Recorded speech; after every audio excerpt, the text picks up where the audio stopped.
I have titled this video, Righteousness, It's Not Just for Believers. And I was inspired to make it because I've been paying attention recently to people like Mel Gibson and Jim Caviezel and the movie The Sound of Freedom. I'm sure you all know about it. But people like that are doing extremely good works, but they're not believers. Mel Gibson still thinks that God is a monster who's going to roast and torture his creation for all time without mercy.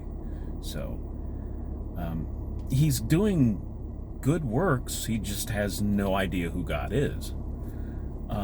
And it reminded me of a conversation I had maybe 4 or 5 years ago with this guy. We were talking. He described himself as a anarcho-capitalist atheist. And we were talking, and I said to him, I said, well, I consider you to be a very moral person. And he was just taken aback. He's like, I've never met a Christian, and I was calling myself a Christian at the time. He says, I've never met a Christian who thought that I was moral, because I don't believe in God. That doesn't have anything to do with it. Atheists can be extremely moral.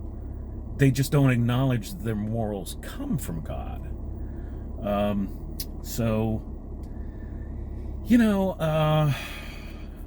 And intention has a lot to do with things. Intention and your feelings behind things go beyond acts. Because I think at the Great White Throne that Ted Bundy is going to be judged harsher than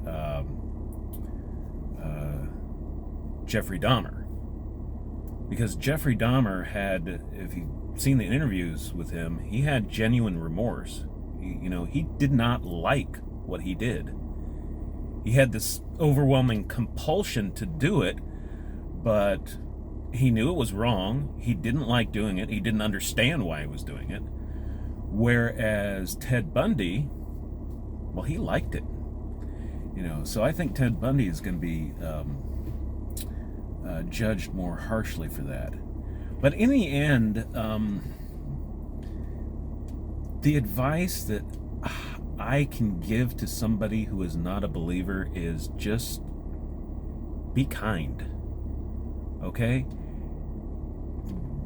Be kind to your fellow man. That is going to do more for you than anything else. If somebody's hungry, feed them. If somebody's cold, clothe them. That's really all I have to say on the subject. So, anyway, hope everybody's having a great day. Talk to you later.